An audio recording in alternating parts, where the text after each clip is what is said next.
கொஞ்சமாக டோரை திறக்கணும். நோ காளி சரி, அவன் ரிலாக்ஸாக உட்கார்ற வரைக்கும் நான் வெளியே வரக்கூடாது. நீங்கள் சொன்னதுக்கப்புறம் தான் நான் வெளியில் வரணும்.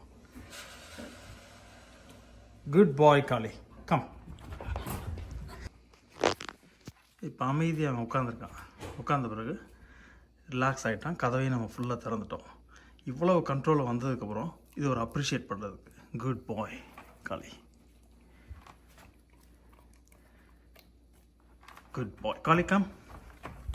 இப்போது வெளியில் வந்த உடனே அப்பவும் ஜம்ப் பண்ணி அங்கங்கே ஓடாமல் கரெக்டாக அந்த மாதிரி உட்காரணும். உட்காந்தா நம்ம அதையும் ரிவார்ட் பண்ண போகிறோம். குட் பாய் காளி.